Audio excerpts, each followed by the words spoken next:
when you're moving from place to place. Good morning, good morning, morning, good morning, morning.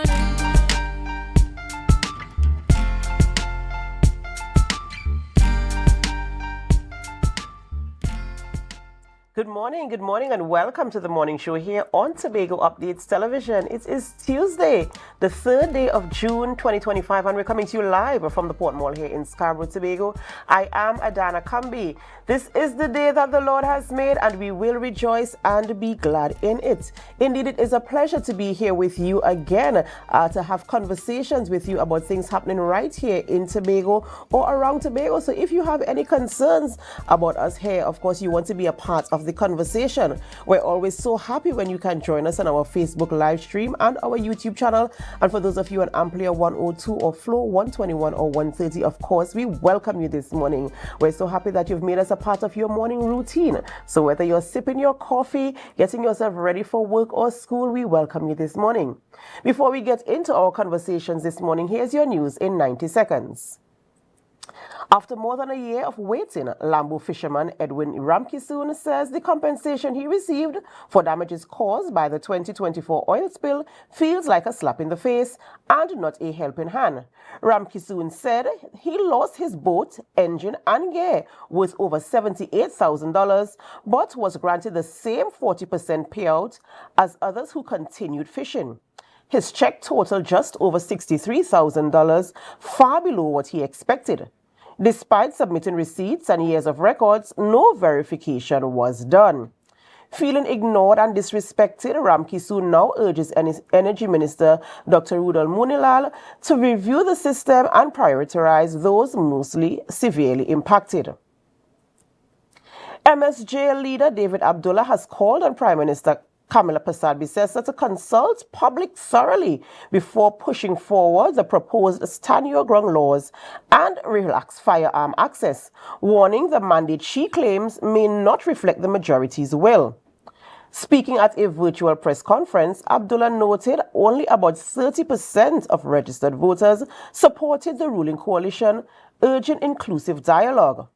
He cautioned that such legislation can deepen the nation's culture of violence. Abdullah also criticized Persad-Bissessar's model Florida, calling its laws regressive and warning against blindly replicating U.S.-style policies.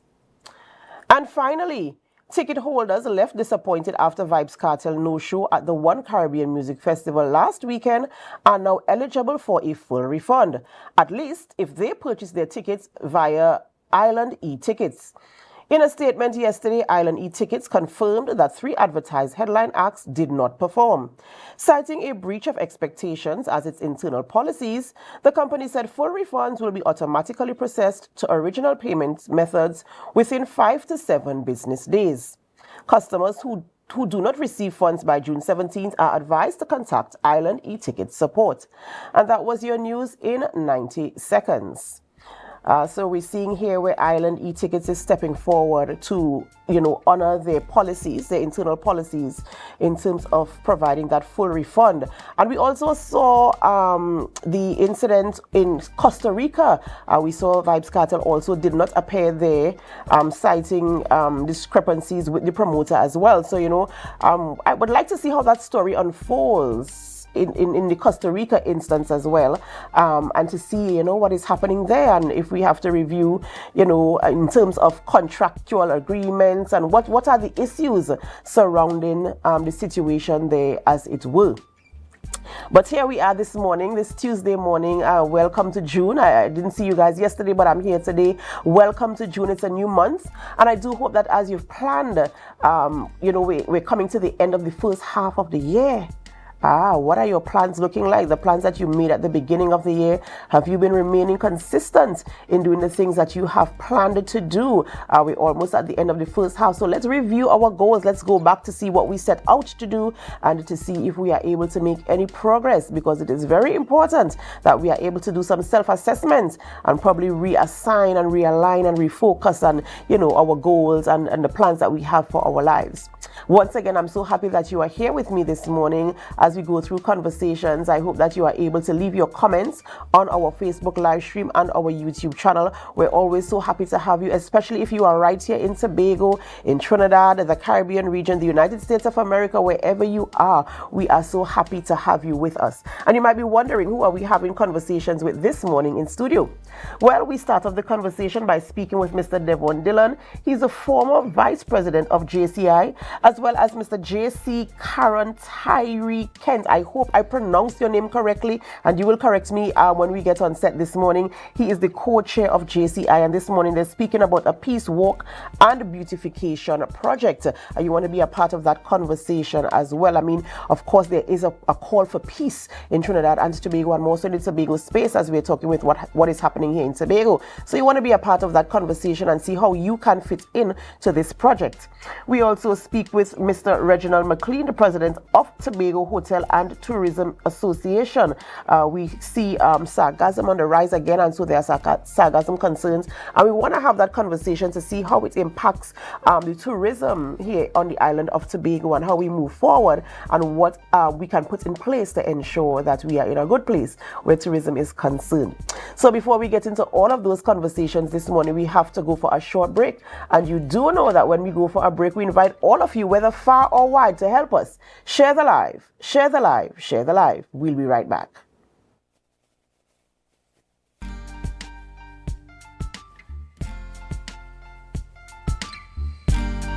Put a smile on your face when you. With Flow Business's new smart solutions, powered by super fast, reliable broadband, you'll feel like there are more versions of you working for you. From website design, development, and digital marketing to promote your business, 24/7 business class support to cloud solutions, security, and more. Multiply your growth today.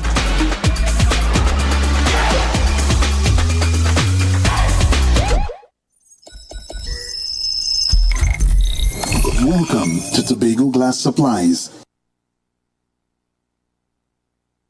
where innovation meets excellence and service reigns supreme. Well, I want a proper window for me house, yeah? I want no shake thing in my place. Our commitment is simple: to provide high-quality, innovative aluminum, vinyl, and glass solutions for both commercial and residential spaces. We get one wall on the side and we get one hole. You can put a window there, invent something, a window for put there. At TGSL, we don't just meet needs, we exceed expectations. Our range includes the finest aluminum cladding options, setting new standards in durability and style. Well, me meet ya. Me don't know who I'm talking to, but I am the cousin Tufina tell me for call all you go get proper thing for put there. Me don't know. Driven by our passion to elevate, we aim to be the leading supplier in the Caribbean market while retaining our identity as a family-owned business. Driven? No, I ain't driving. I get a bus ticket. One of me pick me them go drop me down there. Must bring me down there. Russo Trace Springer down by the place down there. Because at Tobago Glass Supplies Limited, it's not just about products, it's about relationships. It's about you. It's all about me? Who's your family?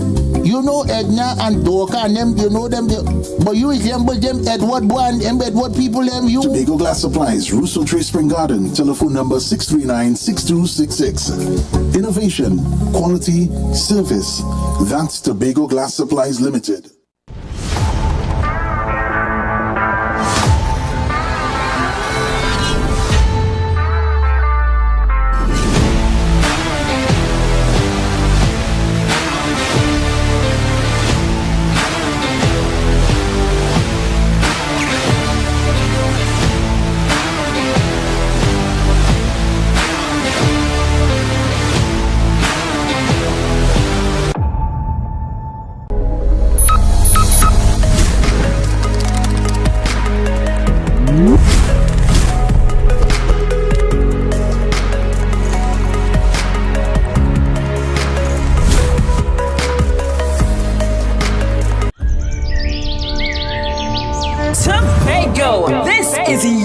chance to lock in the brunch experience of the summer. Sun Up. Real bad girl, we get nasty. The Brunch Inclusive Edition, the ultimate party in the East, where vibrant flavors, refreshing cocktails, and electrifying vibes collide. It's happening on Saturday, July 5th from 3 p.m. at Deltec Compound, Argyle. Bring your coolers, bring your crew, and brunch, sip, and vibe in style. This is the flavorful escape you've been waiting for. Grab your tickets now at Barcode, Pablo Supermarket, Lost Restaurant and Lounge, Deltec Compound, and committee members. Sun Up. It's more than a brunch. It's an experience. Quartz is well known as the Caribbean's largest retailer, providing consumers for generations with the very best products to enhance their homes. This year, we bring our expertise to businesses. Quartz Business Solutions will serve small, medium, and large companies with the very best products at the most competitive prices, backed by warranties and after-sales support. Hoteliers, office managers, restaurants, and so many more. Quartz Business Solutions, a brand of the Unicomer Group.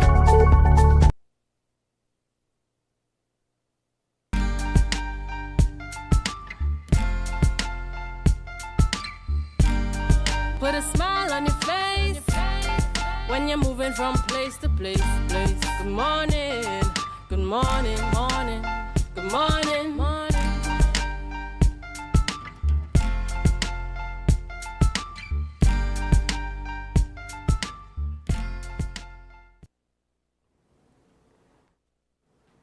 Welcome back to the morning show here on Tobago Updates Television, and thank you so much for staying with us. You know, we have to celebrate. How could I forget to celebrate our birthdays this morning? We celebrate with those who are celebrating. It's time for our birthday shout-outs. And we start off the celebrations this morning by saying happy birthday to Mr. Wendell Lashley. Wendell Lashley is celebrating a birthday today, and we say happy birthday to you. We do pray God's blessings upon your life, and we hope that you have a wonderful, amazing birthday today. And we do hope you continue to walk in favor and that you continue to shine your light so men can see your good works and glorify your Father who is in heaven.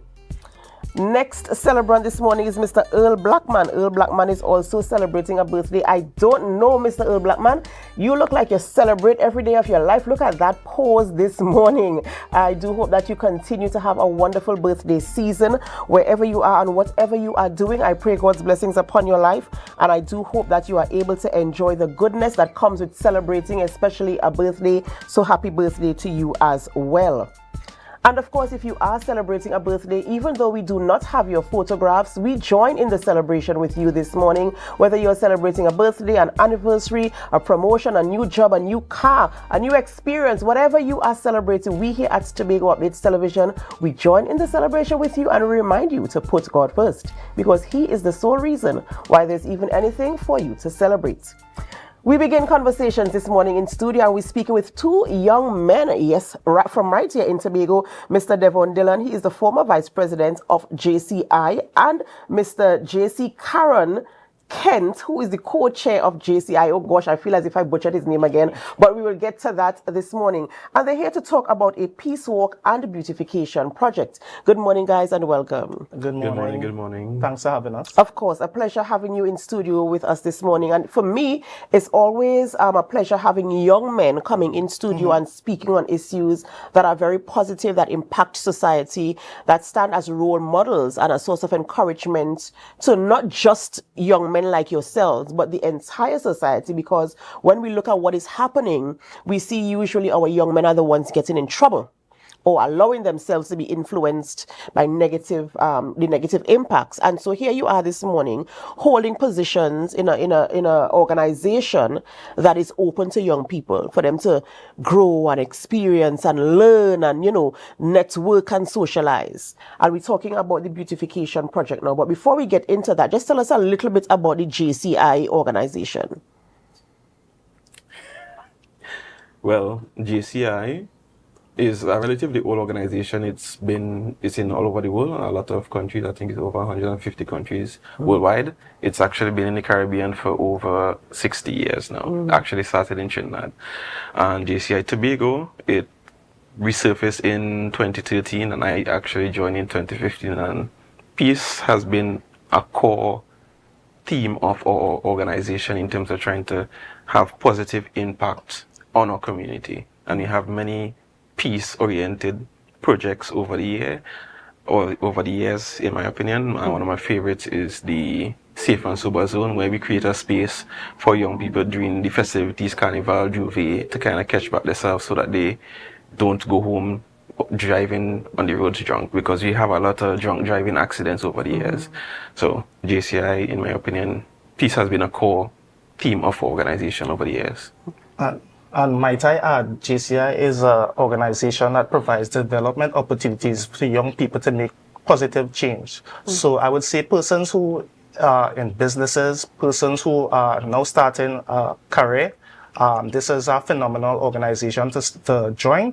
I would say if you want to become a better version of yourself, JCI has the opportunity for growth, networking opportunities.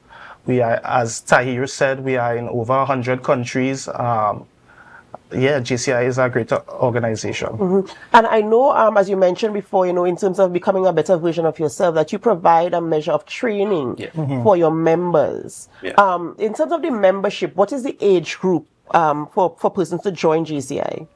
Between 18 and 40. Oh, it's a wide enough catchment there. And what are some of your core values? I mean, you spoke about peace, especially being, your tagline for now, especially in the times that we're in, where we're seeing so many things happening in societies, not just in Tobago, but globally. You see uprisings for different causes. And once there isn't peace, you might end up seeing riots. And, I know a lot of people have different beliefs and they have different opinions, but at the end of the day, we can do so peacefully. What are some of your pillars, your core mandates in terms of how JCI operates? Well, the creed of the organization basically answers that question very well. As I said, JCI is an international organization with many different beliefs, but we all say the creed before our meeting. During our meetings, during any events that we have. And, you see, Devon can probably rattle it off off the top of his head. I would say our core pillars of the organization is community support. We at the organization, in our active citizens framework, we look for issues in the community, and then with that we create projects that would be impactful and help solve some of these issues that are in society. And that's why we came now to the Peace Walk. Yes. The Peace Walk and Beautification Project, and we focus in this time the Signal Hill community. Yes. So tell us exactly your thought process. How do you get to, we need to have a peace walk, we need to have not just a walk, but a project to to identify or to mark or to leave a mark to say, well, we were here and this is what we did. How did you come to decide this is what we want to do? Well, actually, this is in collaboration with an international peace group, the International Peace Youth Group under the Heavenly Culture World Peace Restoration of Light. It's a mouthful, but it's an international peace group based in Washington, D.C., and they would have reached out to us to collaborate. And it actually is not just Tobago alone, but they have several other Caribbean countries doing the peace walk. Will they be doing it simultaneously? No. Because of how everyone's schedule is, they wouldn't be doing it simultaneously, but after everyone's completed, but it will be on the same day. Yeah, we'll be celebrating it on the same day. So we have a collaborative video of everyone's walk to show that we have people all over the world doing this walk at the same time. And might I add, this is just the start of it with these Caribbean countries. We are trying to create a movement, right? Just starting with these 5 Caribbean countries, and then who knows, we could take it regional, and this peace movement could be a big thing. And in terms of your partnerships, who are you bringing on board to be a part of the walk with you and the beautification projects? We reach out to a lot of community persons in the Signal Hill area. We've reached out to the Signal Hill Primary School. We've reached out to the area representative. We've reached out to the Happy Haven School. Signal Hill Comprehensive School. We reached out to a lot of persons within the community and across Tobago to make this event successful. And in terms of corporate Tobago, because at the end of the day, in as much as you want to get to communities, you need the strengthening and the support of corporate to ensure that they buy in as well. Because, I mean, where there is no peace, we all affected, we all impacted. And so, has anyone come forward, or have you been able to reach out to anybody in corporate to say, listen, we're going to paint a bench, we need this, we need banners, we need flyers, we need t-shirts, we need a truck, we need paint. How have you been able to collaborate with anybody like that? Yeah, so some of our sponsors for this initiative would read Bermudez Biscuit, Blue Heron Establishment, Manzi Family and Equipment Rental, Eastside Agro Plants, Chromatic Umbrellas, Channel 5, Signal Hill Environmental Club, Cafe and Chappie Laundry. Right. And we also have Cosmo Supermarket in Patience Hill. Yeah. Good. And in terms of the walk, where are you starting from, and what is the routes for the walk? Yeah, we're actually starting at the park. Okay. And we will go, I think it's through Emerald Drive, and we're basically making a circuit coming back out through Luke Road, and back to the park. It's a little over 2 kilometers, but it's not a race. Right. It's a walk. Right, good. So we're going at a moderate pace. We plan to have police presence. We plan to have ambulance in case you have people who can't take the sun, even though we're trying to do it early in the morning. But yeah, it's a little over 2 points. Yeah, so I'm not sure if you mentioned, we also have the police with us. And after that walk, it's a twofold project. So after the walk, we'll be having the beautification at the park, right, where we'll be painting as well as planting some trees and creating a green space for persons to come and just have, that quiet time. Because most of the times, you don't have that spot to lime at, it's just at the bars. But we are creating a peace spot, which is at the park, and just for persons to come and, have a relaxing time.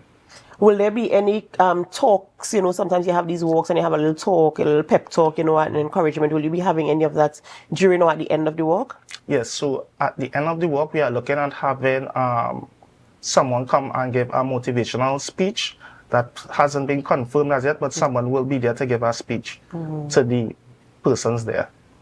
And in terms of what you mentioned, different members in the community, different groups, families in the community will be coming out. Would you be opening it for anybody who might be interested, even if you're not from the Signal Hill, Patience Hill, Lambo type area? Can they still come out in support of this event? Yes. Yeah. Right, because it's an all-inclusive event, right? All-inclusive, but we ask people to wear a white shirt peace.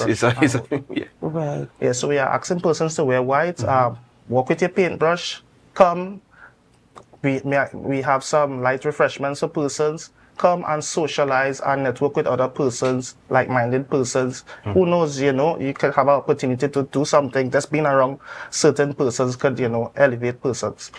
I like the fact that you have to walk with your paintbrush. If you're coming on this walk, it's not just a fancy walk with your white t-shirts, but come with your paintbrush, because there's purpose in the walk, right? Yes. In as much as it is peace, there's purpose. You want to leave a mark. As you said, Devon, that you're setting up a space that people could actually sit, they could remember, I was on this walk, I helped to paint this bench, I helped to plant this tree, I was a part of this. And the possibility now of this walk moving from community to community. I don't know if you have earmarked any other community yet, and if you're going to do it, I know you said you collaborated with an organization in the US. I don't know if JCI Tobago is going to take this on now as a project, as an independent project. I said, listen, we could take this from right here in Signal Hill.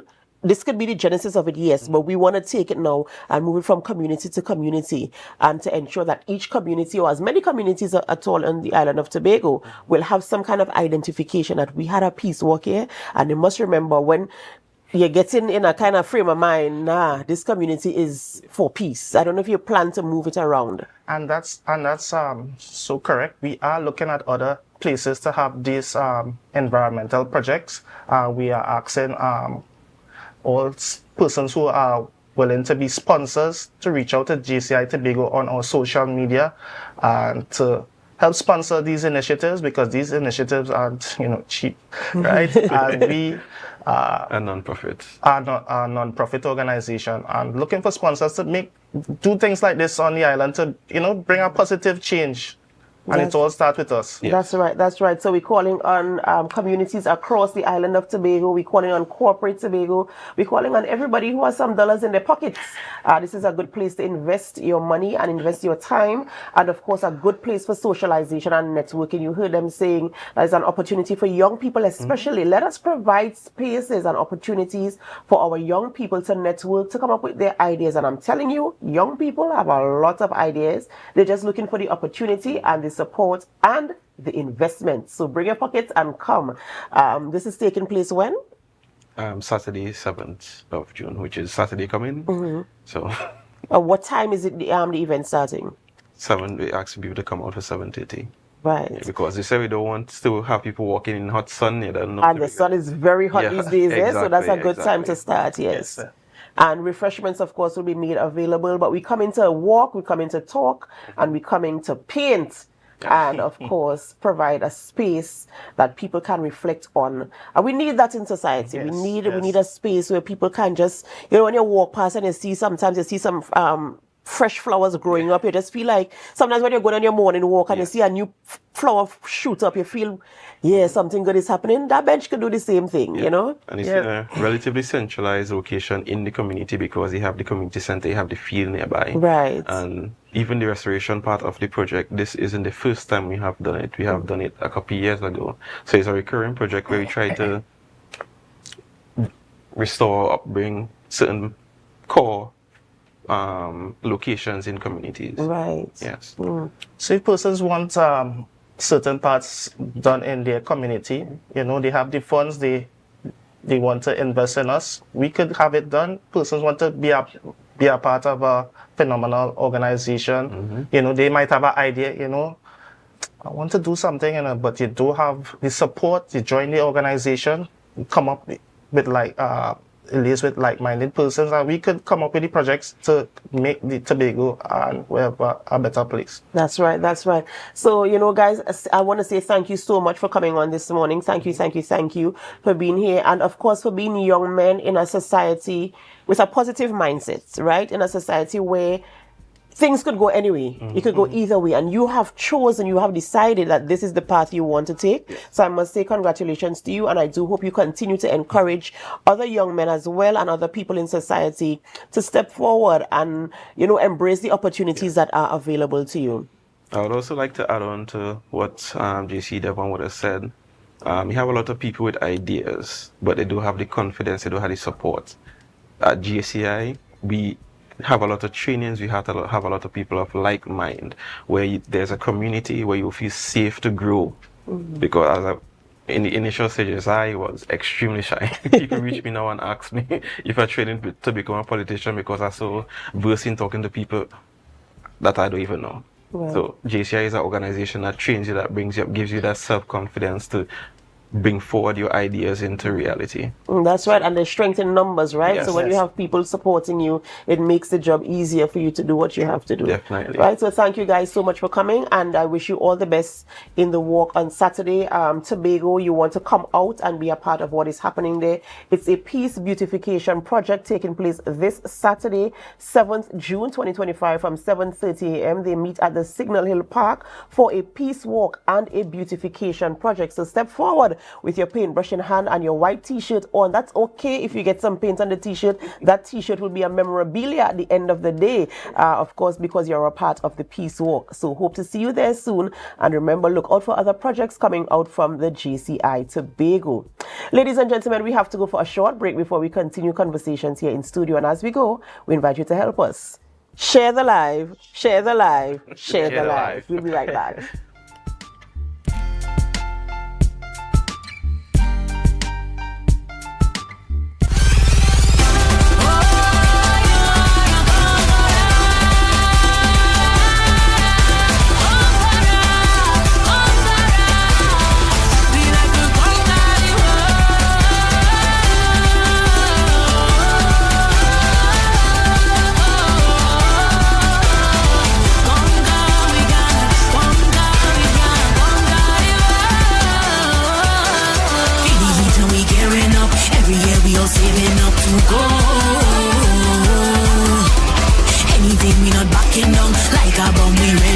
explode.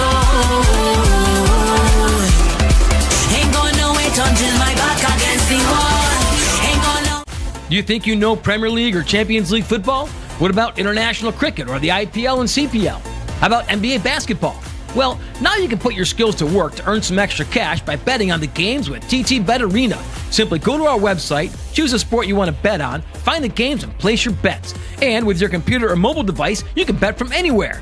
Just go to ttbetarena.com, sign up for a free account, make a deposit, and start betting. It's that simple. You can even qualify for our $2,000 sign-up bonus. We also have horse racing, plus live casino games where you can bet using TT dollars. And check our new Tobago location at 7B Milford Road, Crown Point. For more info, call or WhatsApp 494-0634. TT Bet Arena, the #1 sports betting company in Trinidad and Tobago.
TNTech is pleased to advise that its Roxborough Service Center has reopened.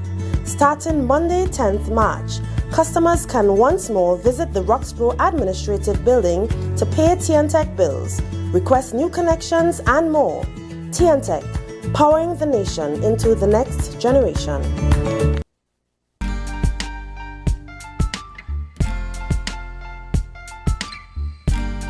Put a smile on your face when you're moving from place to place. Good morning, good morning, morning, good morning, morning.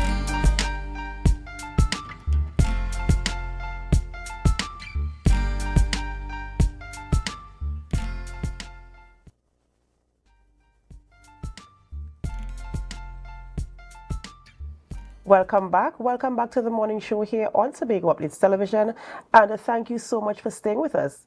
We continue conversations this morning, and we speak with Mr. Reginald McLean, the president of Tobago Hotel and Tourism Association. We're speaking this morning about sargassum concerns. I'm sure you are aware that there is a presence of sargassum again in our waters, and so we're talking about the impact on tourism here on the island of Tobago. Good morning and welcome, Mr. Reginald McLean. Morning, and thank you for having me on your show this morning. Of course, a pleasure having you here. All your viewers and listeners out there. Of course, a pleasure having you on with us this morning. You are the president of the Tobago Hotel and Tourism Association, and we do know that one of our main attractions here on the island of Tobago is our beaches. And so we've seen an increase in sargassum again. It's not the first time we've seen sargassum on our beaches on the island of Tobago. And now here we are again in that position.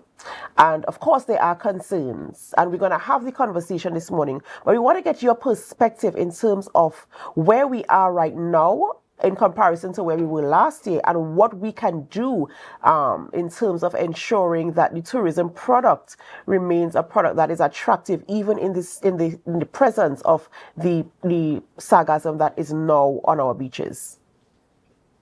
Well, firstly, what I'd like to say is that for the last about 8 or 9 days, we've had zero sargassum, which is good because we've been able to get every single thing we have on the beach off. I took some pictures this morning of the beach, and it is 100% clear. So that is a positive sign. For the month of April and May, we had the worst influx we've had. The people who do all the monitoring say that it was about 200% worse than the worst year we've had before. So at least now we seem to be getting back to normalcy in the sense of the beaches.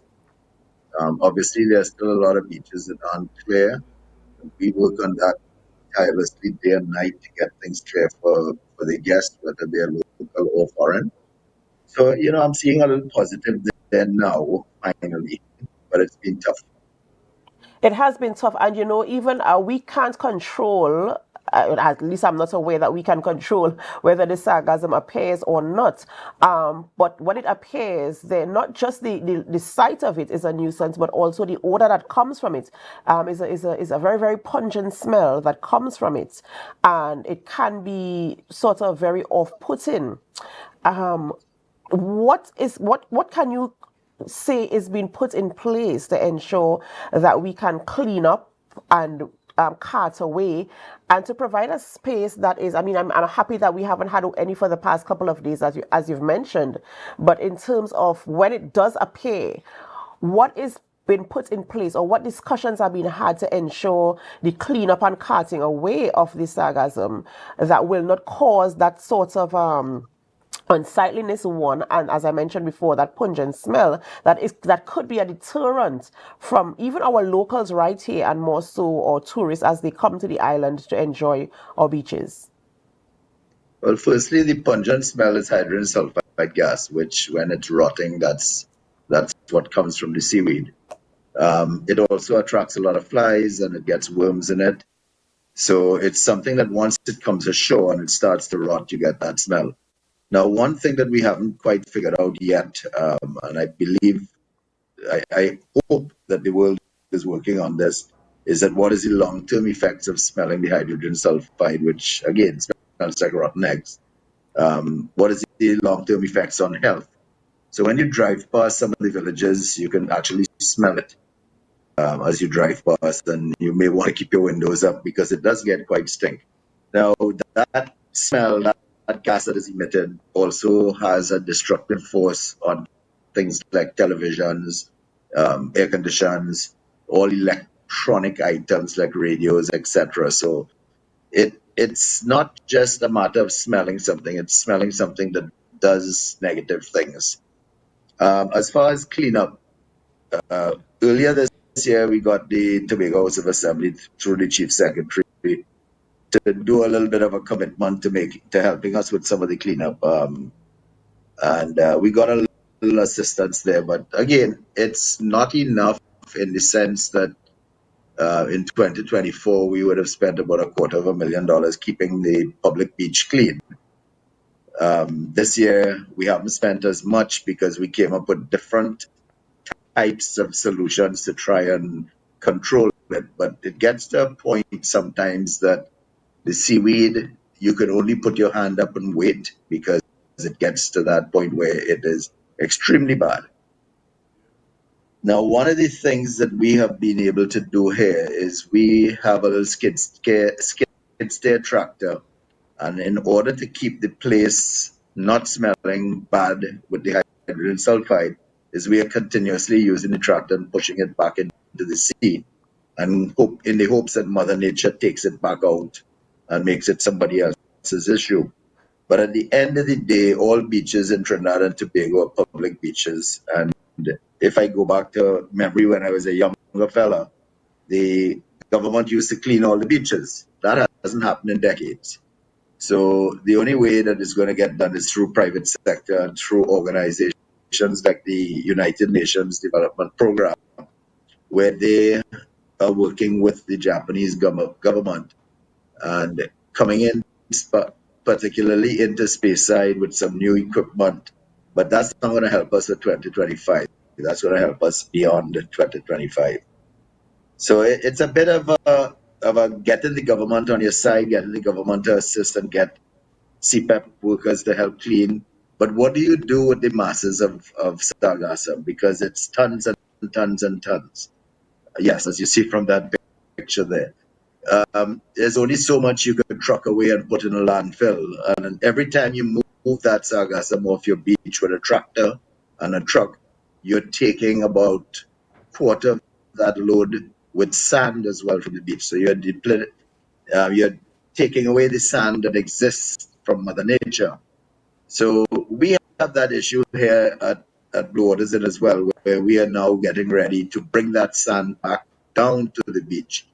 And we figure we have about 600 truckloads of sand that over the years have been carted away. Thankfully for us, it goes on our own property. So we know where it is. We just have to spend money to bring it back and put it on the beach.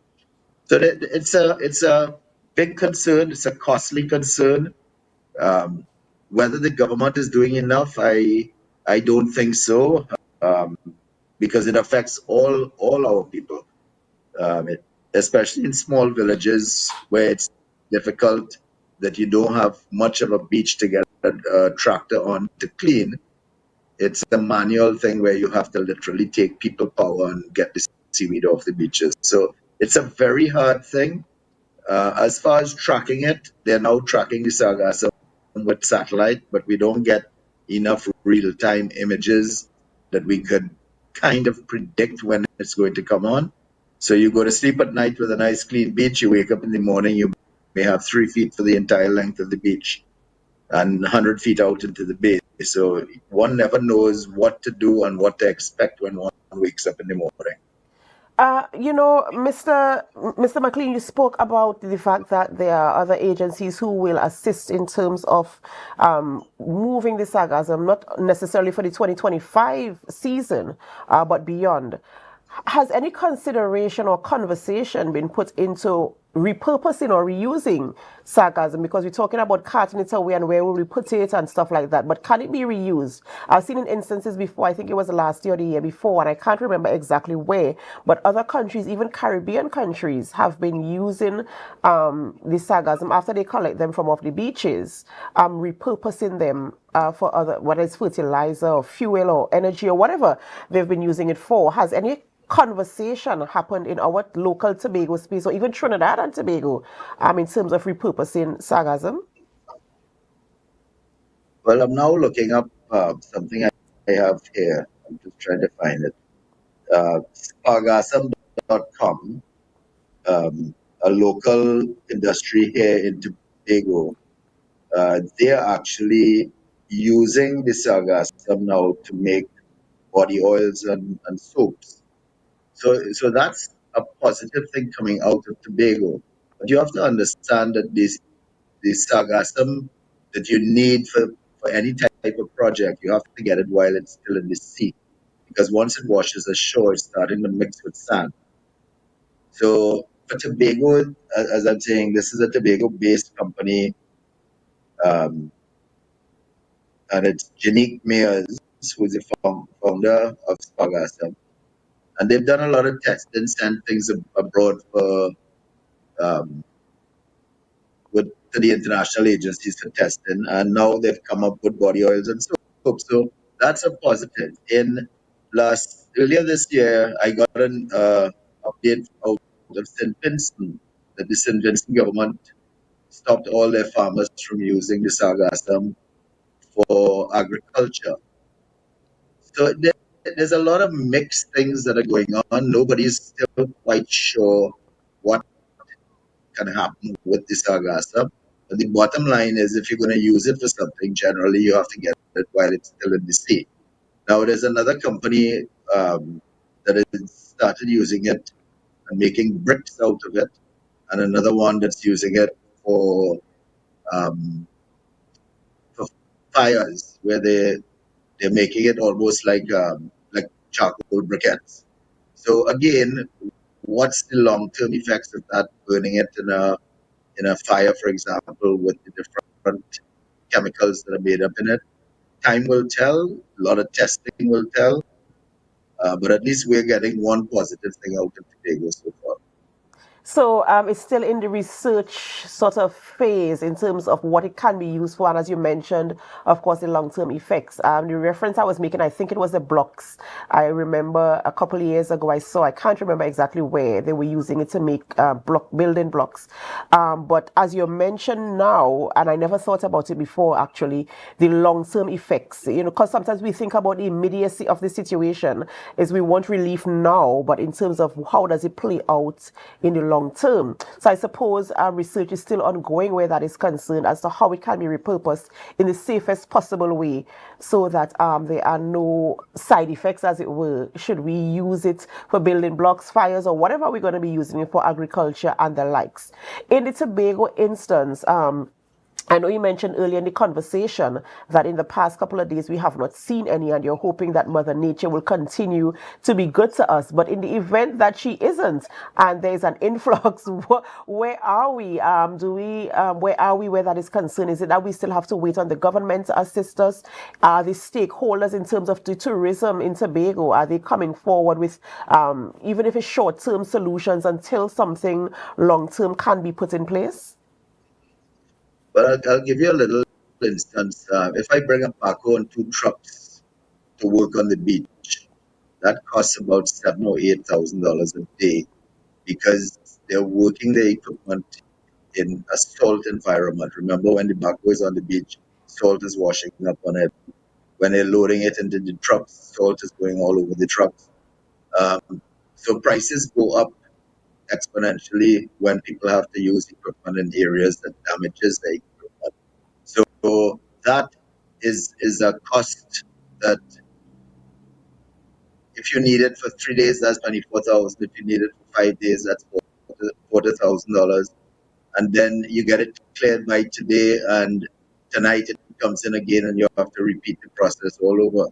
So we've come up with different ways. I mean, we have been pushing it into the sea with our skid steer tractor, and at the end of the day, we're using nets and literally corralling it off to one corner and hoping overnight when the tides change, the current shift, that some of it goes back out to sea. And we're doing a lot of things like that. We have 2 vehicles that we use on the beach every single day, but not so much in the last 8 days. And it's a lot of manual labor. So a lot of money is spent just keeping the public beach clean here at the hotel. And you can't leave it and let it lie because the stench comes up, the guests complain, and they start checking out. You get phone calls every day for bookings of the hotel, and the first question out of locals, whether it be Tobago locals or Trinidad locals coming up, is what's the sargassum like? So, for example, this morning I got a WhatsApp message update on the sargassum. We're coming this weekend. So I went and took 2 pictures of a beautiful, clear, clean beach this morning. But I don't know what it holds for tomorrow or the next day or the next day. We'll deal with those days when they arrive. So it's cost us a lot of business because even guests who've checked into the hotel, sometimes the day after they say they can't handle it and they leave. So you have to do as much as you possibly can to keep your area clean, keep the smell down, keep the flies out, and in hopes that eventually it disappears or people come up with some use for the sargassum, that the bulk of it can be taken away. We just live in hope. And what's a way to live? Of course, you have to live in hope. But I'm really hoping that collaborations could be done in a quick time. And I welcome and invite what you mentioned earlier in terms of the United Nations, I think you said, and a company out of Japan coming to partner. And I do hope that those conversations can hasten and that action can be taken in the quickest possible time. For the 2025 season, we just have to do what we can do at this point in time. And I do hope that all the stakeholders who are impacted by this will come on board and do their part in terms of ensuring that they can, move away, keep the areas clean, as you mentioned. And now it seems as if it's a personal responsibility for hoteliers or even the tourism industry to ensure that, our beaches can look the best that they can look based on the resources that we have here on the island of Tobago. In closing, is there any additional information or topic you want to raise where this is concerned? Well, what I'd like to do is emphasize a little bit more about the United Nations Development Program. They got a grant through the country of Japan for quite a few million US dollars. And that is to go towards 5 islands in the Caribbean, Tobago being one of those islands, and more specifically, Speyside, Tobago. So we're looking forward to that equipment arriving. I believe some tractors arrived recently. We're then getting the barge that's going to be out at sea that picks up the sargassum and trucks to move it. So, but again, it comes down to long-term effects and how much maintenance we have to do on all this equipment while it's here in Speyside to make sure we get the longevity out of it. There's a lot going on. There's a lot that the government needs to get involved. The new Minister of Trade, Industry and Tourism, because at the end of the day, it affects us all. Now, I'll harp on one other thing here.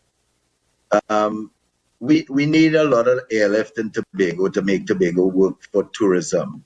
Trinidad doesn't have that problem because all the flights go into Trinidad and then they're brought back to Tobago.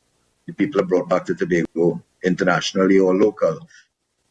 With Caribbean Airlines, since COVID, Tobago has not gotten back the required flights that it before COVID. We used to have 22 round-trip flights on Caribbean Airlines on the small planes. That's down to 12. Tobago cannot survive on that. And, you know, I'm just hoping that some of the powers that be may be listening to your program this morning that can drive that forward. We need airlift into Tobago very badly. And that's the only thing that's going to push our tourism product forward. So that's what I'd like to leave you with. Point. That is a conversation we've had numerous times right here on the program under the Morning Show on Tobago Updates Television. I will continue that conversation at a later point where we have more time that we can dedicate to having it, of course. And we see your point, and we are totally agree with you in terms of the airlift situation here for Tobago. Mr. McLean, thank you so much for joining us this morning and having that conversation with us and bringing us up to speed as to where we are and what is happening even in the background where the sargassum is concerned here on the island of Tobago. We wish you the best for the rest of the season, and we hope that Mother Nature continues to be good to you and to all our hoteliers here on the island of Tobago. All right. Thank you very much. Of course, we have to go for a break now, viewers, and as we go, we invite you to help us. Share the live, share the live, share the live. We'll be right back.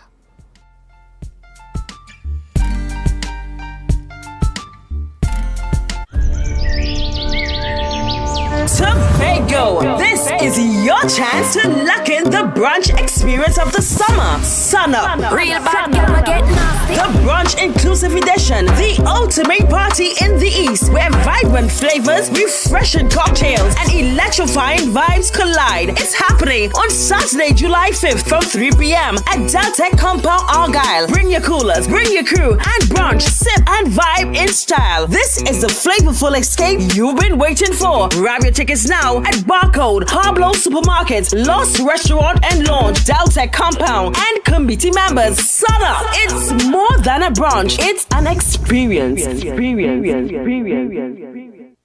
You think you know Premier League or Champions League football?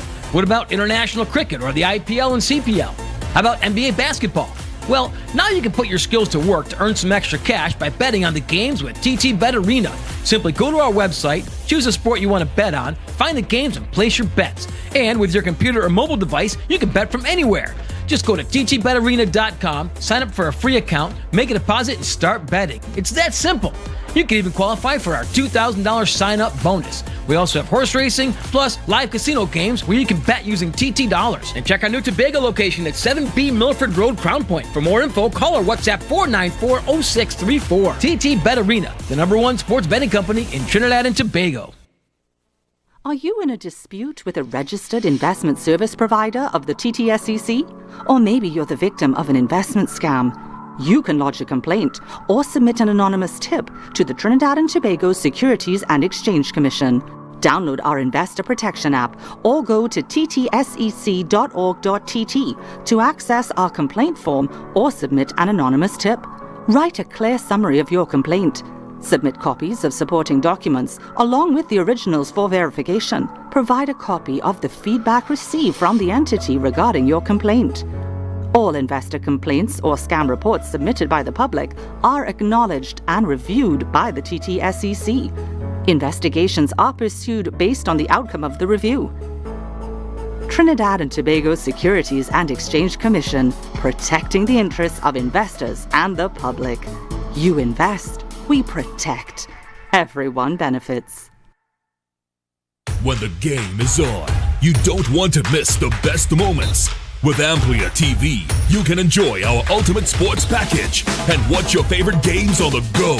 Stay connected and informed with sports news, scores, and stats with AMPLIA's fastest internet speeds. Up to 1 gigabyte fiber internet, you can stream riveting football action, cricket, NBA games, and much more. With AMPLIA, it's game on. Visit amplia.co.tt or call 800-4663. AMPLIA. Do more, live more. Coconut's Cafe, the buffet restaurant that specializes in all your tasty local dishes. For breakfast and for lunch. Breakfast includes coconut bake and sada roti, served with chokers, bull joil, and sausages in tomato sauce. Not forgetting beef and cheese pies, shepherd's pie, macaroni pie, and rice in various styles. Meat served in a variety of flavors, garden salads, and pasta salads. All this accompanied by fruit juices, coconut water, your choice of a great combination to appease your taste buds. So call us today to order, as we are here to accommodate your busy schedules or if you are having a cooking day off. MI4 Security Services Company is the most advanced security service in Tobago. Ask about our cash and transit service. It's safe, risk-free, reliable, and timely. We provide safe banking delivery for all business types and sizes with highly trained staff, 24/7 monitoring, coordinated emergency response, and a well-maintained fleet of armored vehicles. Contact us at 660-7723 or visit our website at www.mi4securitytt.com to sign up today.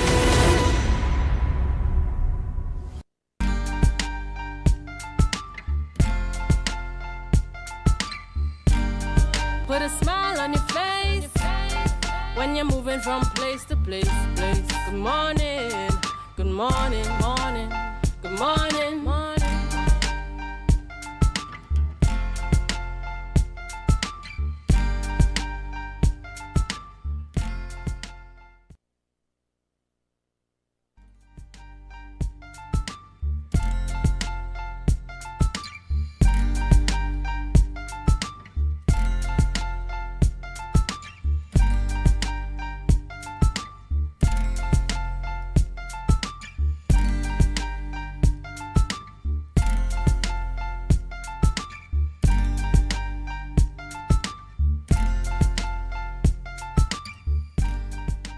Welcome back to the morning show here on Tobago Updates Television, and thank you so much for staying with us. We have a special birthday today, and we want to say happy birthday this morning to Malik Stewart. He's turning 10 years today.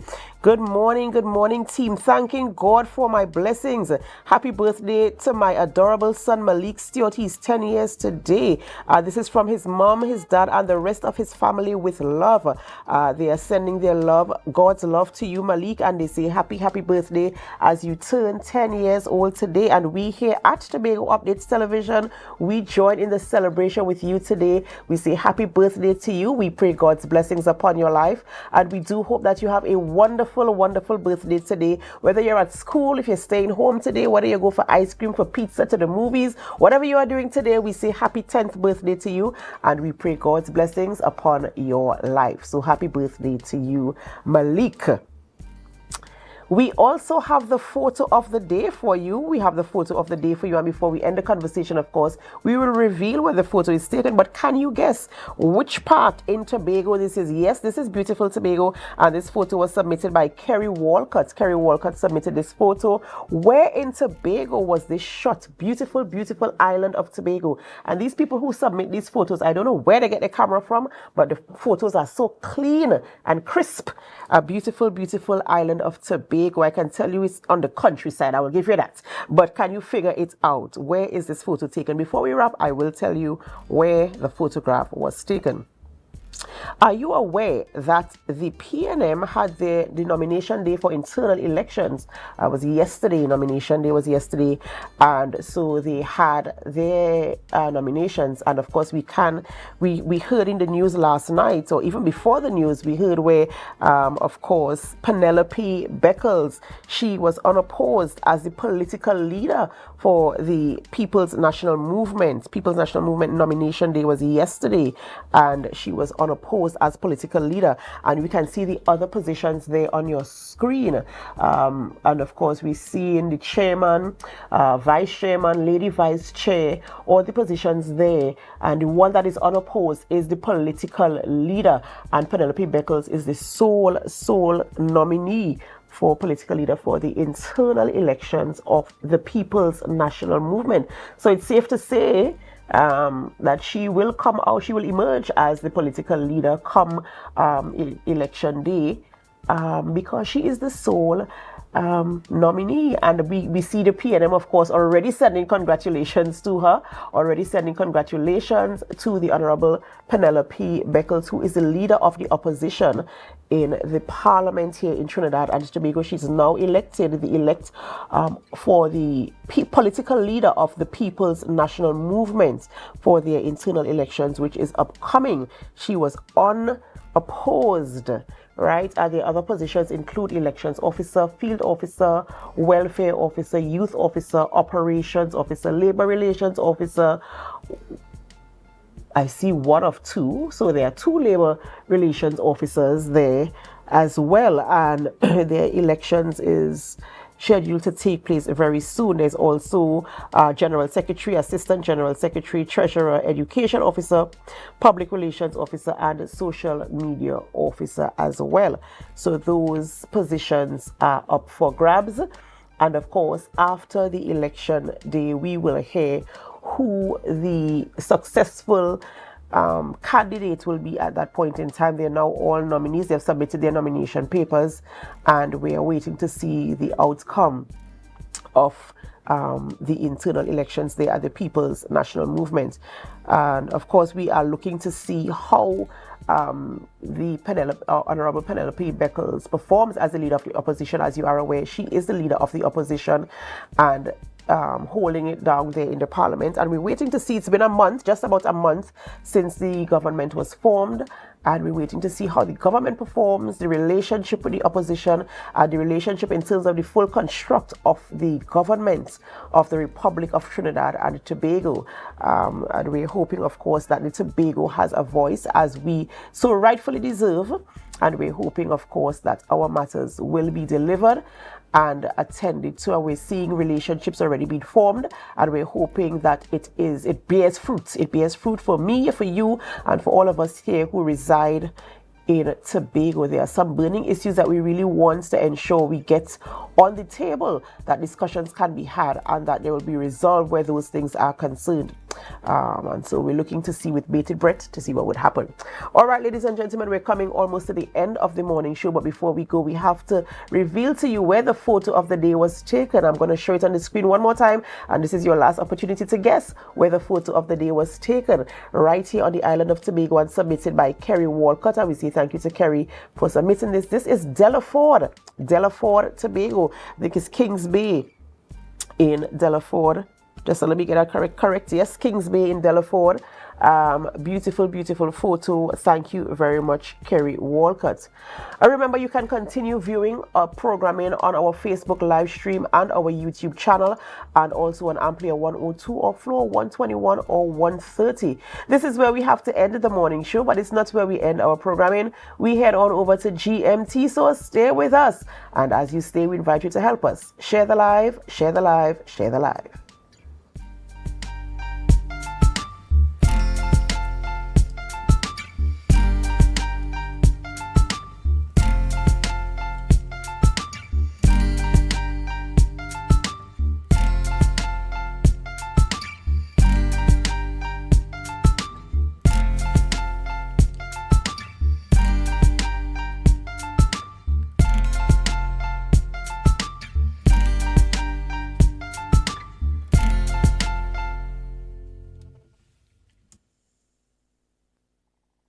Tobago Updates Television, your exclusive gateway to Tobago, broadcasting the beauty of this island paradise to the world.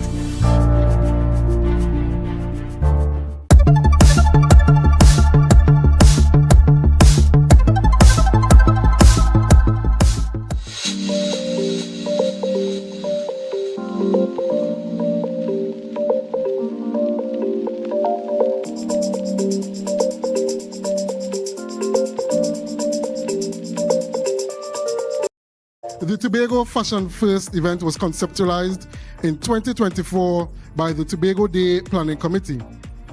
We wanted to introduce a new event into the calendar while at the same time creating something of real substance. We also aimed to create a platform for Tobago's immensely talented designers.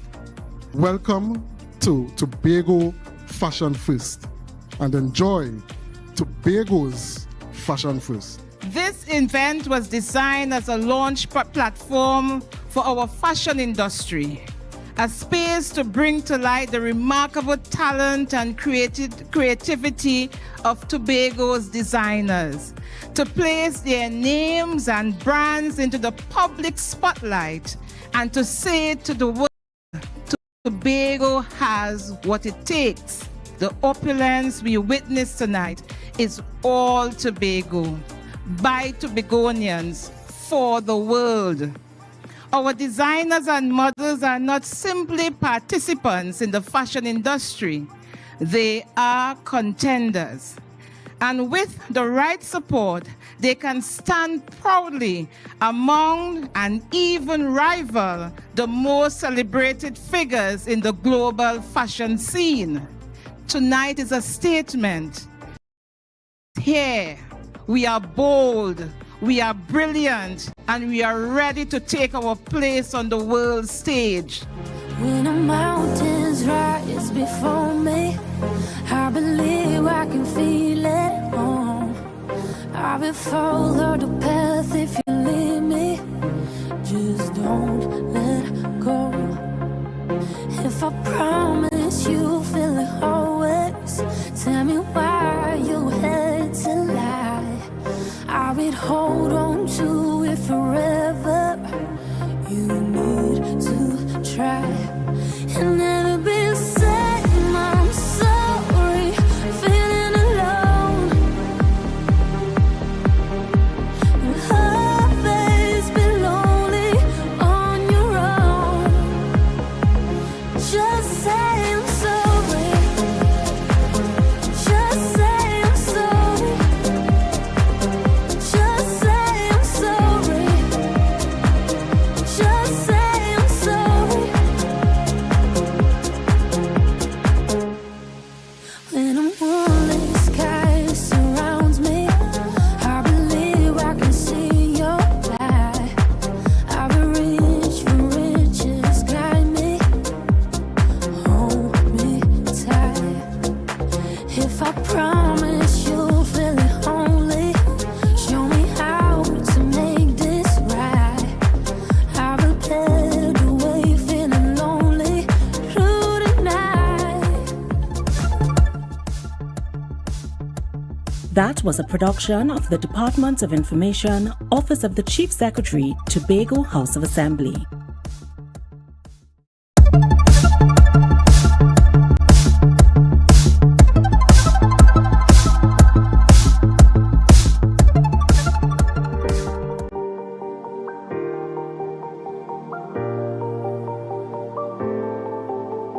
So today, as we converge here at the Victor E. Bruce Financial Complex to culminate the commemoration of Global Money Week through our Smart Sense Video Challenge prize-giving ceremony, we recognize the importance of financial literacy in shaping a secure and successful future. I feel heartened, excited, and I'm indeed happy. Because when I looked at the goal of Global Money Week, the goal really is to ensure that all children and young people have access to high quality financial information and education that allows them to make smart financial decisions that can improve their future financial resilience and financial well-being. Today, I'm also heartened to see the students that are represented here today, that we are able to hone the skills that you have embedded inside of you. And from what I've heard, I'm indeed proud, and I feel a sense of accomplishment that with financial literacy and the mandate that we have here, and that we are able to bear this kind of fruit and see this kind.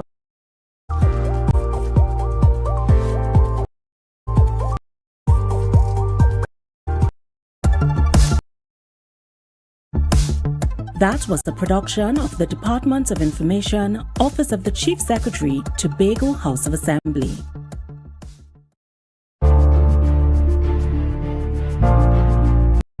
Tobago Updates Television. Exclusive to Tobago, broadcasting the beauty of this island paradise to the world.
Welcome back to Good Morning Tobago right here on Tobago Updates. I am your host Chanel Felix, and you know, whenever you see me sitting here, it's because we're about to have those conversations that you want to have while I ask those questions that you want asked. This morning we start off for interesting topics and conversations by chatting with Mr. Wendell Eversley, who is online and joining us. Good morning. He is a social activist, and this morning we're talking about the appeal for Dr. Delia Gabriel. Good morning and welcome. Good morning to Tobago. Good morning to all the wonderful people of Tobago, and also who joining us on this live presently. And let me say good morning to your Tobago update for having me this morning to discuss this important topic concerning Dr. Delia Gabriel. Excellent. And why do you feel like it's so important for you to lend your voice to this conversation this morning? One is it has been almost 5 years I am on this issue where this doctor was dismissed 4 months short of a final internship where she will receive a license as a qualified doctor in Trinidad and Tobago. And when we look at the manner how it has been done, and we see similar incidents concerning doctors in Trinidad and Tobago, I ask the question if this is a case of victimization, if it's a case of discrimination, if it's a case of keeping back certain race in this country in moving forward when it comes to their profession. Because if you all have been following up comments and statements and editorials made by certain people in this country concerning certain professions in this country where certain races have been kept back. One is Dr. Bartholomew, the deceased now, if you all read what he said concerning Africans being the intake of Africans into UE to study medicine. If you all listen to former Prime Minister's sister, who was a head of a very important department in Port of Spain General Hospital, Dr. Patricia Allen, and former Prime Minister Patrick Manning's sister, who talked also the victimization that she saw taking place. And if you all listen to also too, where we had a lot of complaints concerning the intakes of certain race into Hugh Wooden Law School when a certain race, they will be entering to UE, doing year 1, then going to Barbados to do year 2, then coming back to Trinidad to finish off their final year. And then they have to write an exam to go into Hugh Wooden Law School. And you could see the victimization being taken by the intake. And some of the people who passed the exam could not have been afford to enter Hugh Wooden. Some of them have to leave and go and do the LLB. Some of them have to go to London, then come back to Trinidad and get into a law firm and do a private practice. They have to do internship at the law firm for about 6 or 8 months and then call to the bar.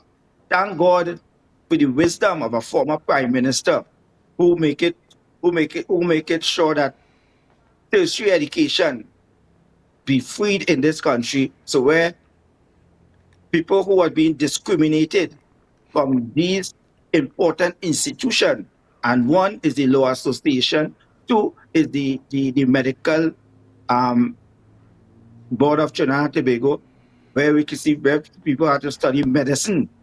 The problems, and especially, I want to say especially the Africans, because the problem that they see in having to go through all these studies, and then when it's time for them to get in to do their final internship, is a lot of problems. Right, but And in the situation that we're dealing with currently, as it pertains to Dr.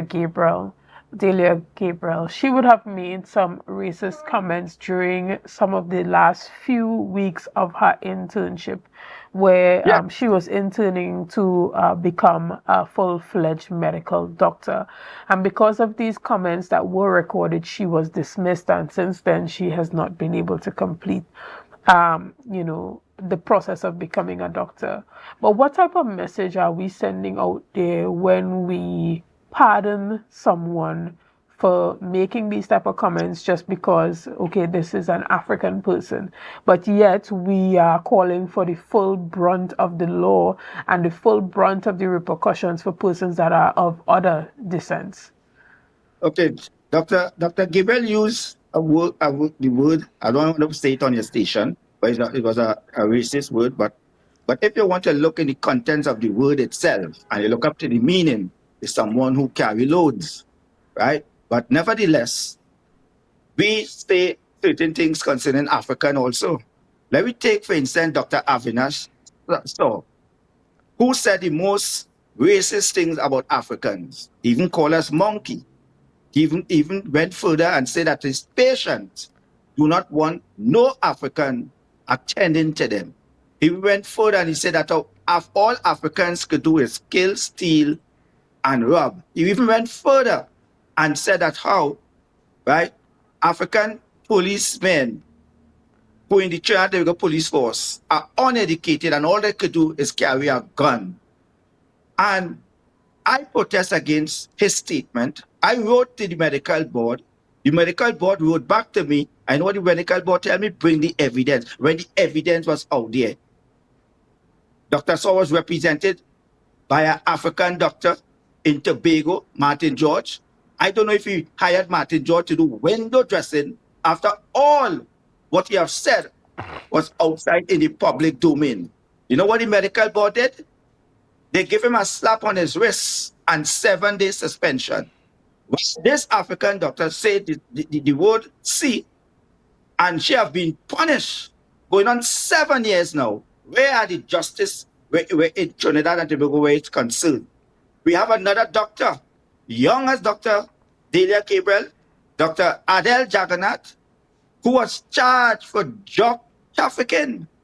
And the kind of drug that he was charged for, it was mushroom, ecstasy, and ketamine.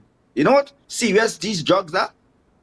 And he was charged by the TTPS. The court found him guilty, and they just only gave him a slap on his wrist again, and fined him $14,000.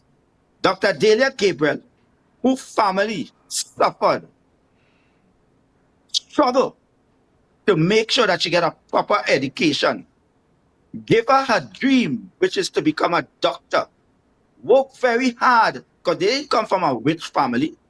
And this girl now selling shatine, pimento pepper, and mangoes in the Tunapuna market. I have wrote to former Prime Minister, former Health Minister, former Attorney General, former President of the Republic of Trinidad and Tobago, and also just before election again, I have wrote the former Prime Minister Stuart Young. I've wrote the former opposition leader who is the current president, who is the current Prime Minister, concerning for them to look at Dr. Delia Gabriel case. I fast and protest in front of the Minister of Health office in Park Street. Former Minister of Health Terence Dial Singh.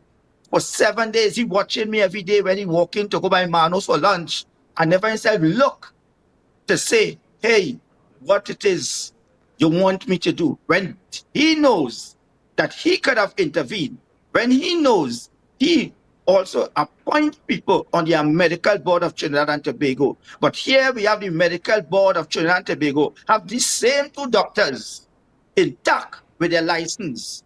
One charged for drugs. And if they want to look at it, we don't know if that doctor has been taking drugs and attending to patients. You know what they could have done to those patients that they are attending to? Because he charged with serious drugs here, ecstasy, mushroom, ketamine. We don't know if he'll be taking this in order to function properly.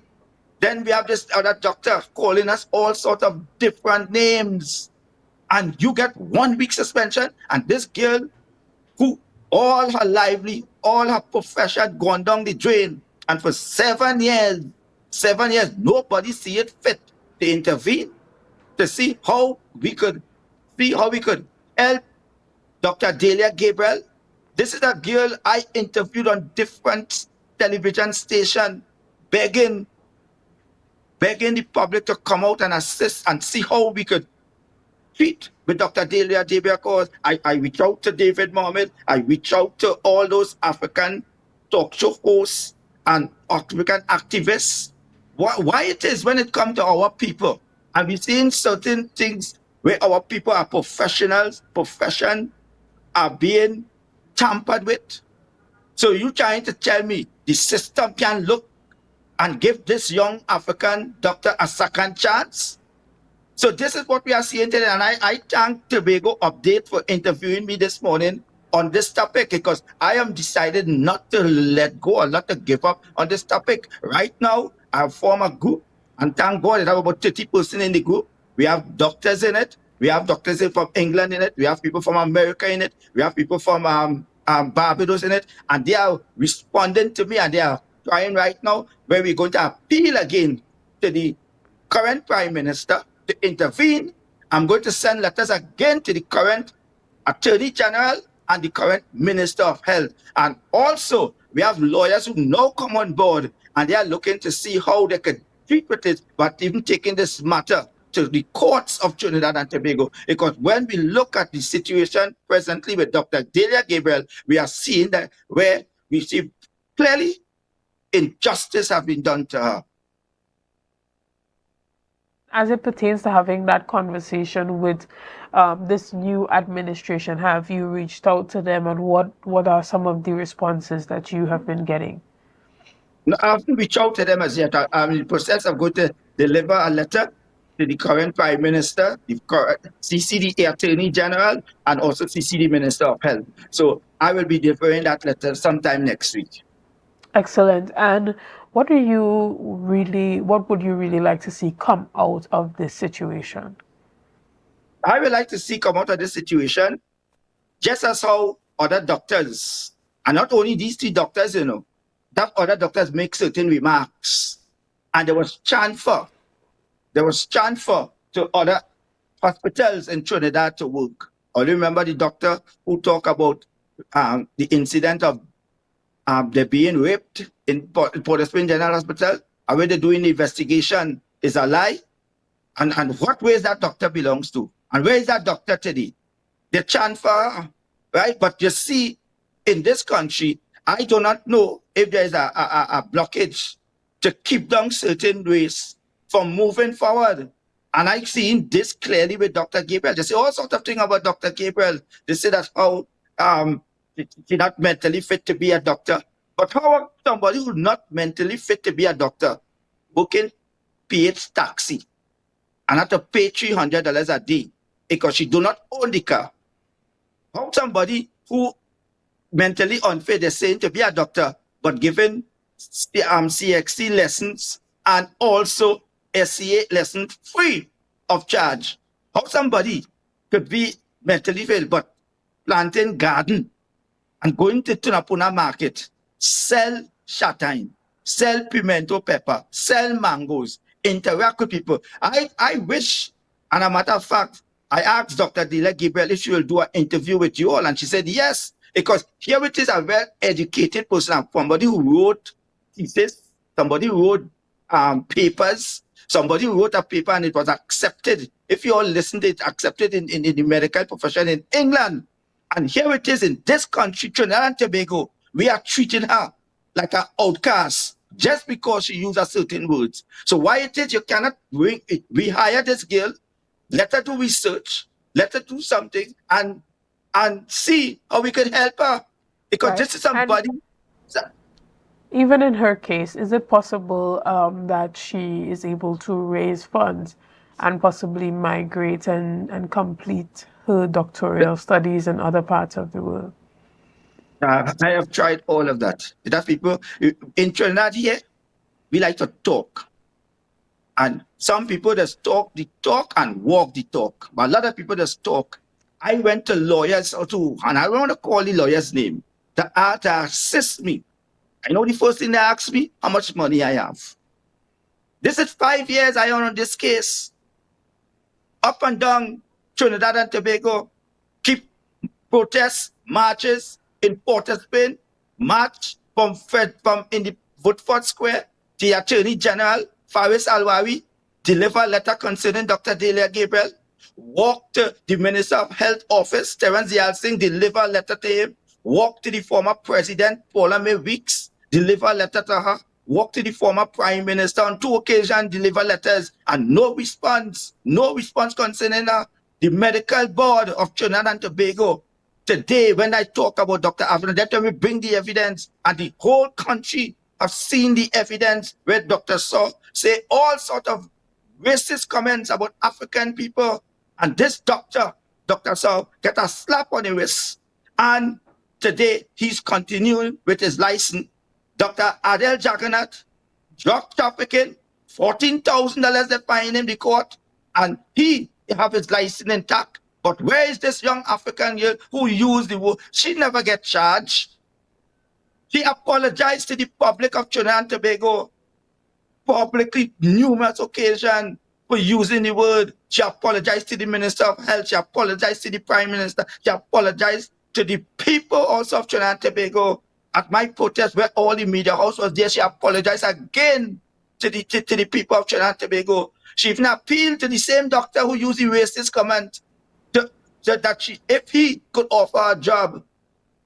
But where are the doctors, where are the lawyers to stand up in this country with me and say, hey, and I'm speaking about the African doctors, not the African lawyers. Where are you all today to stand up with me? To say, hey, we must make sure and find some sort of remedy to see how we could assist this young girl. And if you all could see this young girl working PH taxi all over the night. All over the night. Sometimes when I have to call her to come and protest with me, she said, Mr. Everson, you know how things with me is, how hard it is, right? And I said, okay. And so now I say, how much money you pay for the day for the car and assist in it? I went all out, begging, until I finally see that I'm reaching somewhere that where people are decided to come out and help, right? Even a doctor from England told me that they are coming to Trinidad to support me in this event. Right. And is it possible for her to complete her studies in the UK? Well, someone who did reach out to me also to ask me to assist to see how they could get a visa for her to come to the United States of America. That process is ongoing. Excellent. So, so there is hope as it pertains to Dr. Delia Gabriel. And if anyone wants to assist her, whether it be with assisting with the whole process of migration, whether it be migrating to the United Kingdom or to the United States, how can they get in contact with you? A matter of fact, someone even reached out to me and said they will try to see how they can get her in Guyana to finish her internship to get her license. But this is 4 months. This was not even people right here in Trinidad.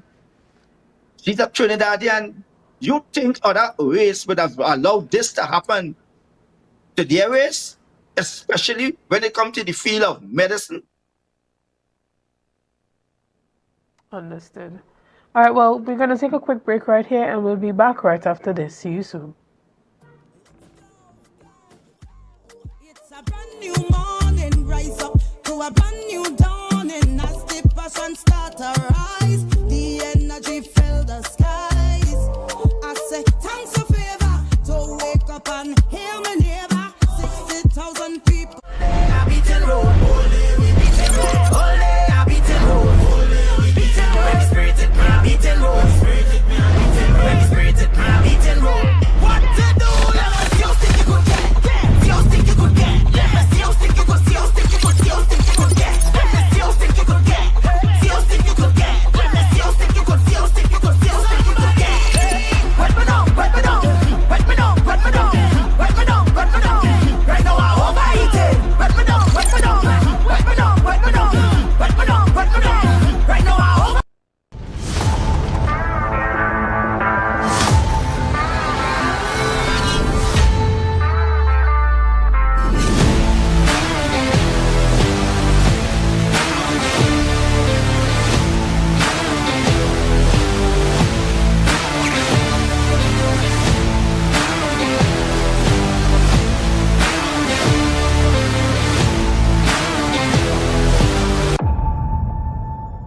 So guys, there are some new developments in housing in Tobago. So it's goat racing time.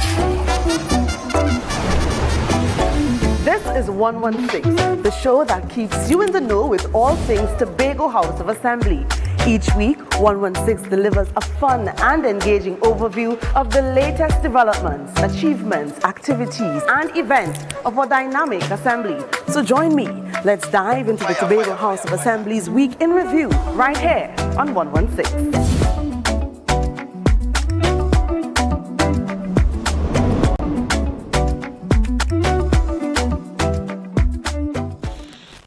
You can now get whatever you need whenever you need it anywhere in Tobago with Tobago. Your meals, medication, groceries, and shopping all delivered directly to you. No more hassle, no more stress. Get the Tobago app today on Google Play or Apple App Store. That's TAPPOGO and let us deliver to you. Check our website at www.tapogo.app or call the experts at 494-TOGO and 484-4746. Tobago. Relax. We will get it to you. Tobago's at your service.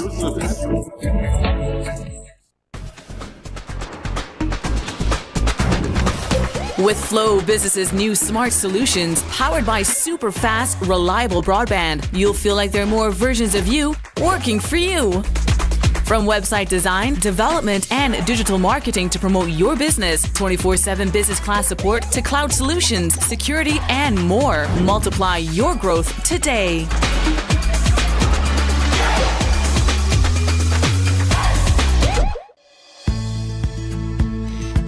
TNTech is pleased to advise that its Roxborough Service Center has reopened.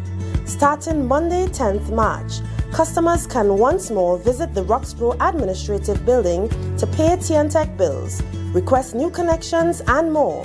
TNTech, powering the nation into the next generation. Are you in a dispute with a registered investment service provider of the TTSEC? Or maybe you're the victim of an investment scam? You can lodge a complaint or submit an anonymous tip to the Trinidad and Tobago Securities and Exchange Commission. Download our Investor Protection app or go to ttsec.org.tt to access our complaint form or submit an anonymous tip. Write a clear summary of your complaint. Submit copies of supporting documents along with the originals for verification. Provide a copy of the feedback received from the entity regarding your complaint. All investor complaints or scam reports submitted by the public are acknowledged and reviewed by the TTSEC. Investigations are pursued based on the outcome of the review. Trinidad and Tobago Securities and Exchange Commission, protecting the interests of investors and the public. You invest, we protect. Everyone benefits.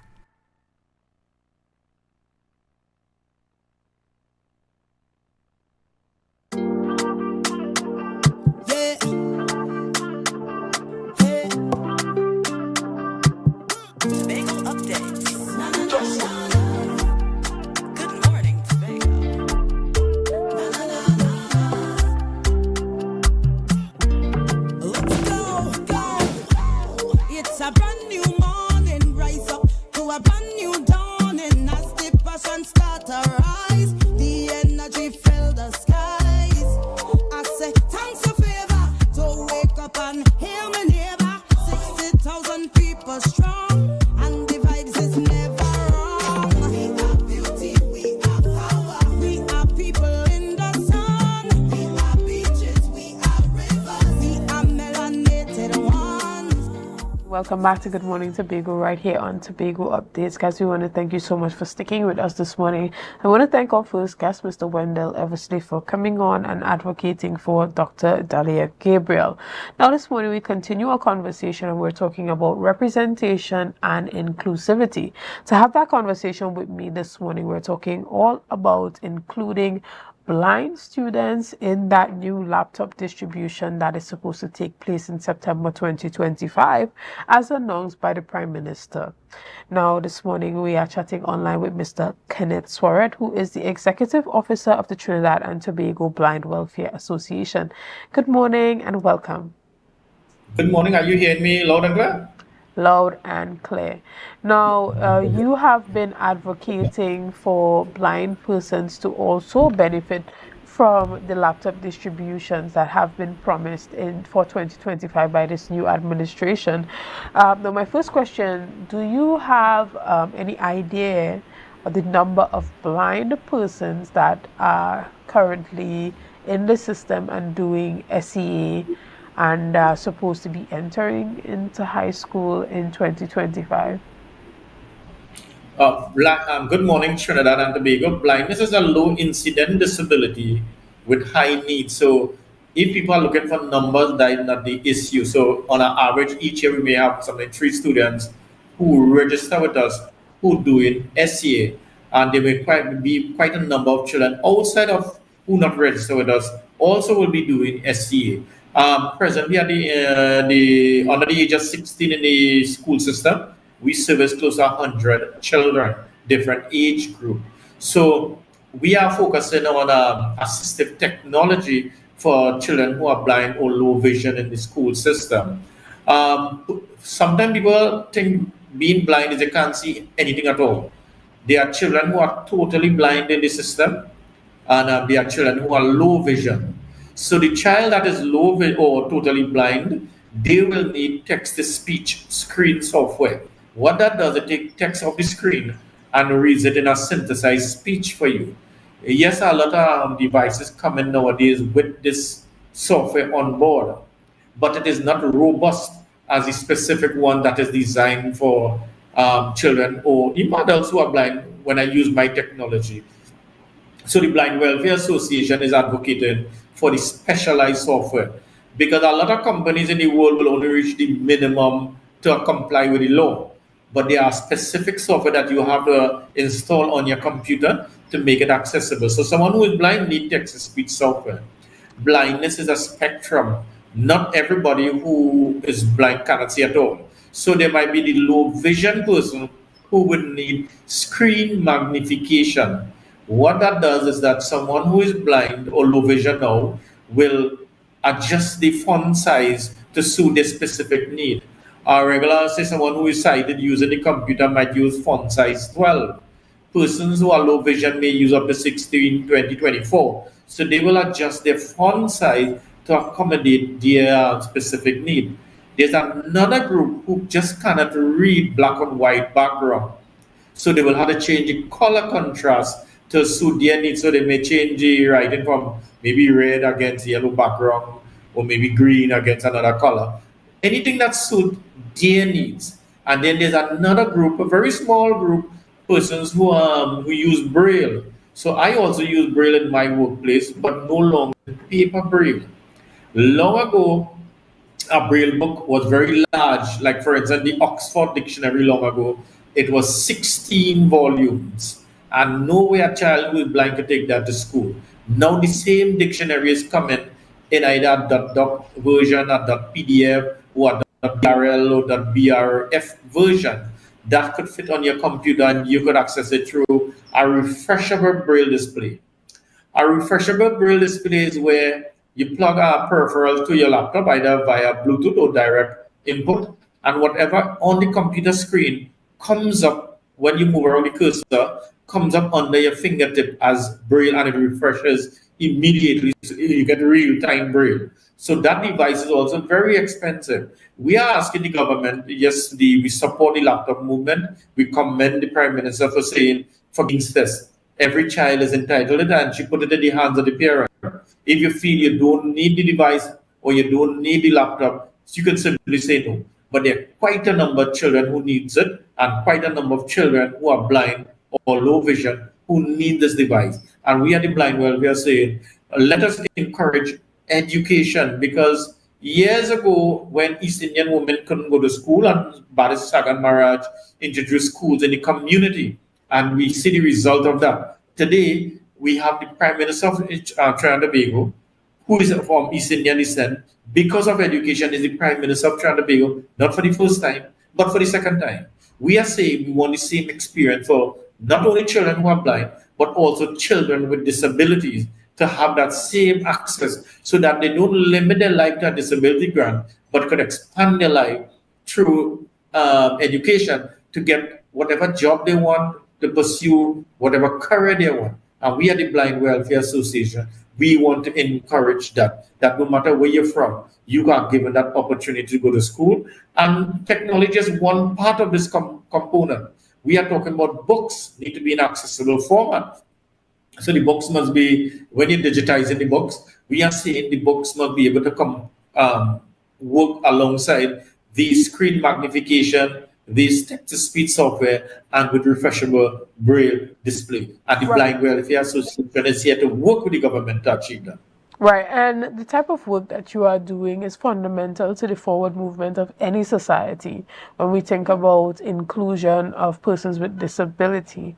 Now, have you been working with any international organizations who specialize in this to help with the progress of the work that you're doing and being able to supply these very expensive technologies to the average person in Trinidad and Tobago that, is battling with any form of blindness?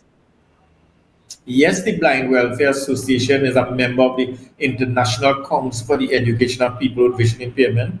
We are also a member of the World Blind Union, and we are also a member of IPSA, International Blind Sporting Association. So the Blind Welfare Association is in conversation with these organizations, and also we are also in conversation with suppliers of these well-needed devices. We start with the Hong Kong Society for the Blind, where they provide low vision aid. We purchase that from them.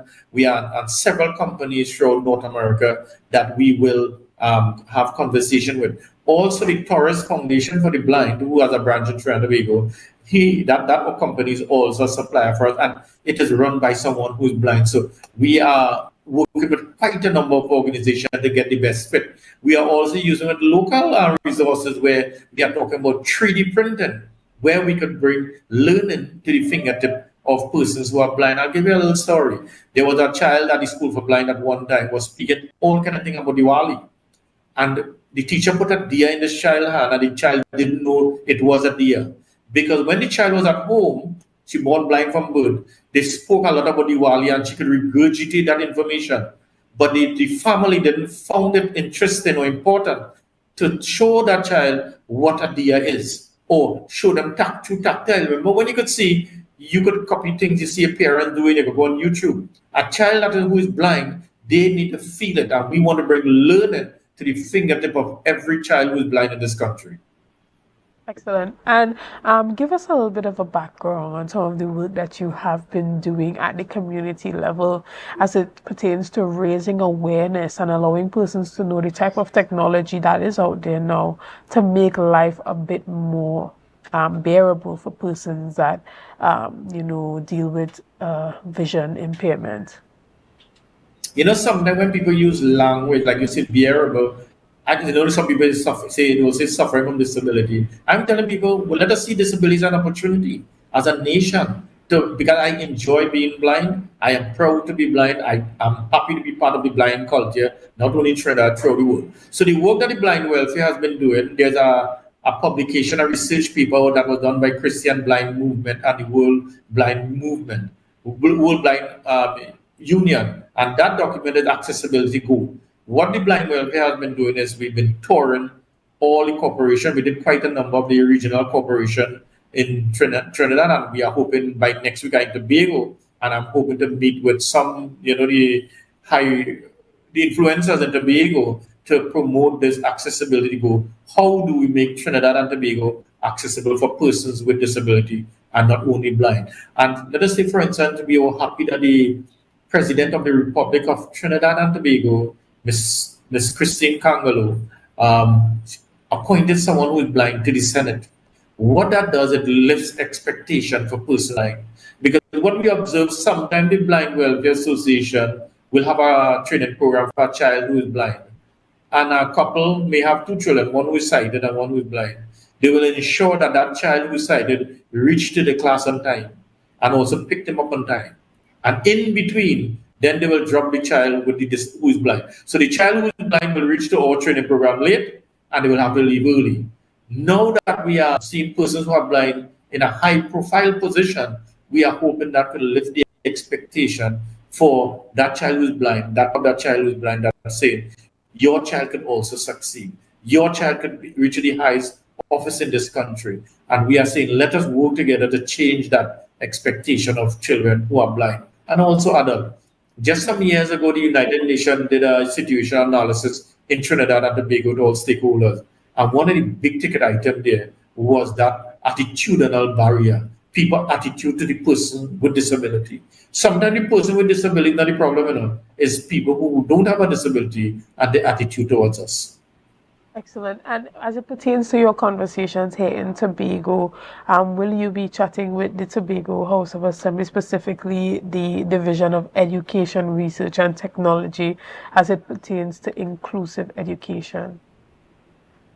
We are going to promote just what we do in Trinidad and Tobago, because every Tuesday at the library in Tobago, we have technology training where once you are blind, come to the library. We will teach you how to use your smart devices. We will teach you how to use computers so that you could function independently in Tobago. And I'm saying, I have more students, I will send more instructors, because the goal is, I hope that one day somebody in Tobago will come to the fore and provide these classes. They will be paid and they will be gainfully employed by the Blind Welfare Association, because we want Tobagonian to provide service for Tobagonian. So we are hoping that in a couple of years, the fruits of this investment, that somebody in Tobago will take over these classes. So I don't have to send someone to Trinidad.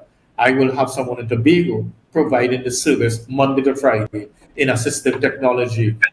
In addition, we have our welfare officer who will come into your community, teach children, teach adults who are blind how to use their white cane independently, how to do personal grooming, adjustment of blindness independently. Prepare yourself in the morning, reach the school, back home, prepare yourself for work, get to work and back home safely. And once that's happening, then we'll have to incorporate the transportation network and all the technology that is needed to get that person on the job safely and back home.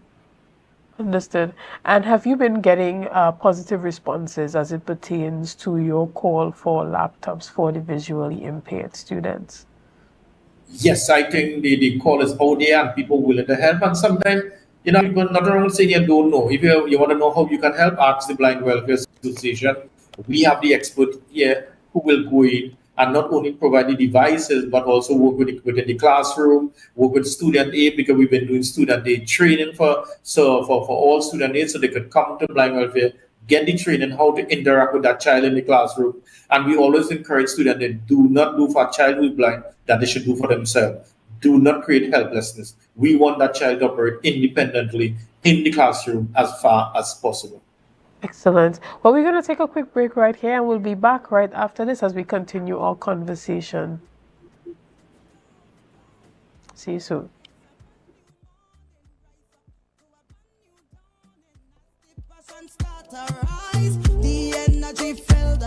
Quartz is well known as the Caribbean's largest retailer, providing consumers for generations with the very best products to enhance their homes.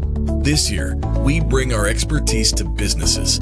Quartz Business Solutions will serve small, medium, and large companies with the very best products at the most competitive prices, backed by warranties and after-sales support.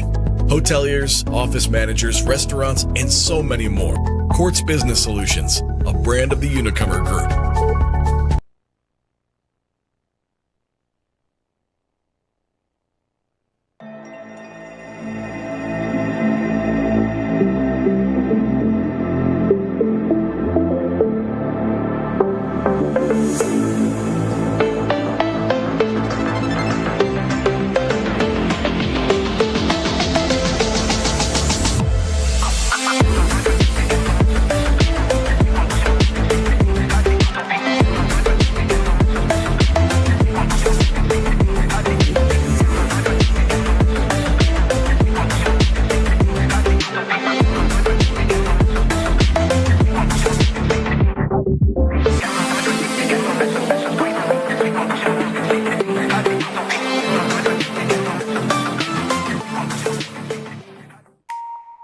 Want to get better? Where to start? What kind of exercise to do? What to eat? How to get restful sleep? Need a doctor to search for root cause? Look no further. Come to Majuba Hill Lifestyle Center Foundation at our Wellness Center in Goodwood, or Food Hub in Darrow Springs, Scarborough, or Doctor's Office in Goodwood and Darrow Springs. Contact 49 Swift 4979 438.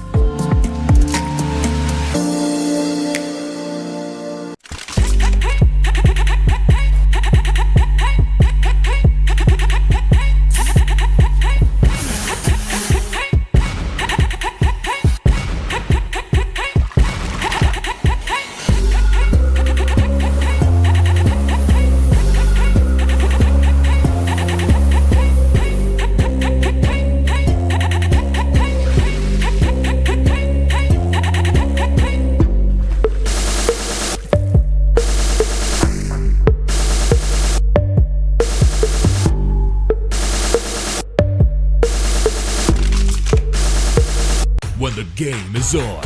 You don't want to miss the best moments. With AMPLIA TV, you can enjoy our ultimate sports package and watch your favorite games on the go. Stay connected and informed with sports news, scores, and stats with AMPLIA's fastest internet speeds. Up to 1 gigabyte fiber internet, you can stream riveting football action, cricket, NBA games, and much more. With AMPLIA, it's game on. Visit amplia.co.tt or call 800-4663. AMPLIA. Do more, live more. MI4 Security Services Company is the most advanced security service in Tobago. Ask about our cash and transit service. It's safe, risk-free, reliable, and timely. We provide safe banking delivery for all business types and sizes with highly trained staff, 24/7 monitoring, coordinated emergency response, and a well-maintained fleet of armored vehicles. Contact us at 660-7723 or visit our website at www.mi4securitytt.com to sign up today.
Welcome back to Good Morning Tobago right here on Tobago Updates. I am your host Chanel Felix this morning. As we come back to our conversation, we have been chatting with Mr. Kenneth Surratt, who is the Executive Officer of the Trinidad and Tobago Blind Welfare Association. This morning we have been chatting about his group's advocacy to ensure that students that are blind have access to laptops that have been announced by Prime Minister Kamala Persad-Bissessar for 2025. That's September term for those students going into first form.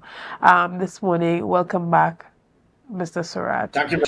Yeah. Right. We spoke a bit about access here in Tobago and some of the work that you have been doing at the Scarborough Library every Tuesday as it pertains to helping persons who are blind to use their devices and being able to access other services.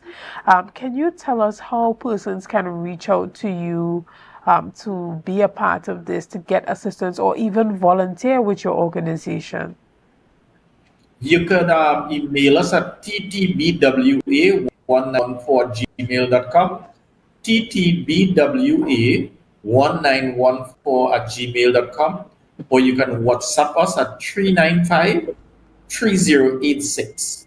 395-3086. Somebody will reach out to you. So just send a message and one of my officers will reach out to you.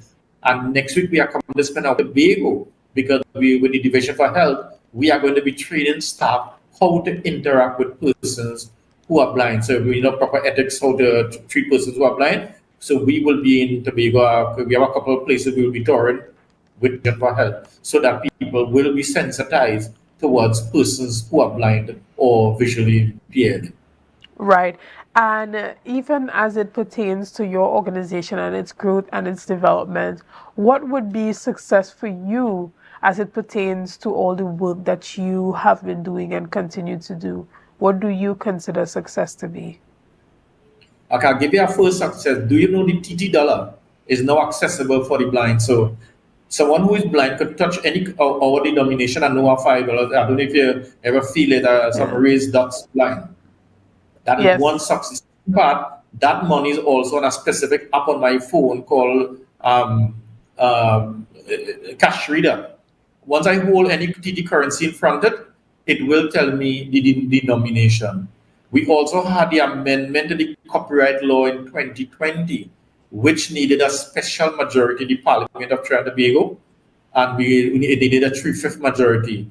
And both the opposition, the government, and the independent senators amended the copyright law to make printed material accessible to the print disabled. What that means that the Nallis and the Tobago Library could convert any printed document in an accessible format without permission from the author. What do we mean by making it? They're taking these books and they're digitizing it. They're taking these books and putting it also in audio. They're taking these books and also producing it in braille.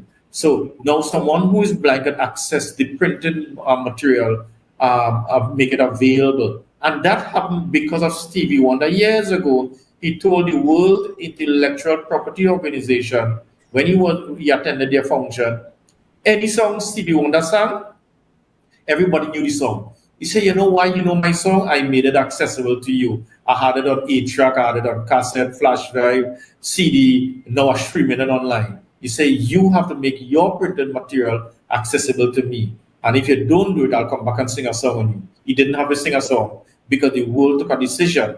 Throughout the world now, printed material going to be accessible for the blind and the print disabled. What do we mean by the print disabled? If you remember Stephen Hawking, he couldn't turn a book page. We have persons in this country who, because of their disability, they cannot turn a page on a book. But because of their eyes, they could give commands to their computer. And not because of that amendment, that group also, the dyslexia group, could also have their books in accessible format. So we are telling people, go and register with the library closest to you. Go and request your book in an accessible format. Nallis and the Tobago Library will make it happen to you.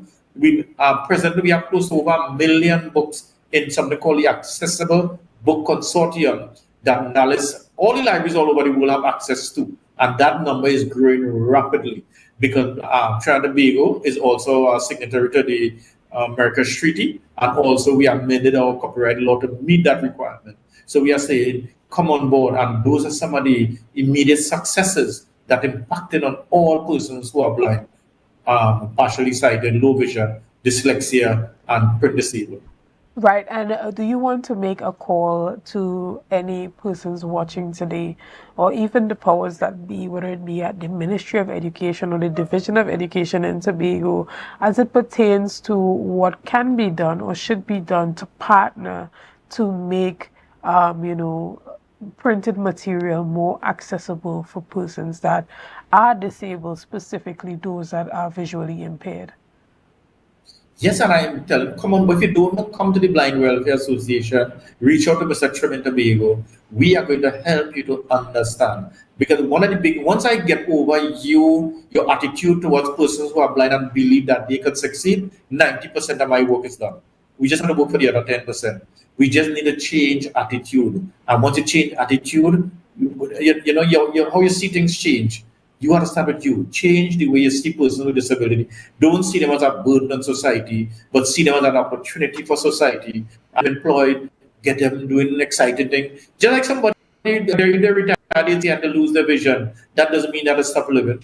Come to the Blind Welfare Association. We're going to teach you how to navigate your surrounding. We're going to teach you how to do things the blind way. We are going to teach you how to use your technology. We are going to help you to how to enjoy the rest of your life having fun. Because there's a new product we want to launch on the market just now called Touch Tourism, where we want to come in Tobago and train Tobagonians how to let people experience Tobago through touch, not only the visual. And there are quite a number of persons who are blind in the world will want to come to Tobago and experience Tobago from a touch point of view. Excellent. Well, again, we want to thank you and the Trinidad and Tobago Blind Welfare Association for all the work that you have been doing as it pertains to, making things accessible, not just technology, not just printed material, but just making the world more accessible for those who are visually impaired. Again, we want to thank you for your time this morning, and we do hope that the relevant individuals hear your call for those laptops to be made available for students that are visually impaired. Guys, we want to thank you so much for being a part of this morning's conversation. We want to thank you for your likes, your shares, and your comments, and all that you have done and continue to do to make Tobago Updates the #1 broadcaster here on the island of Tobago. Again, I am your host, Chanel Felix, and have a great day. I say thanks a favor to wake up and hear me neighbor. 60,000 people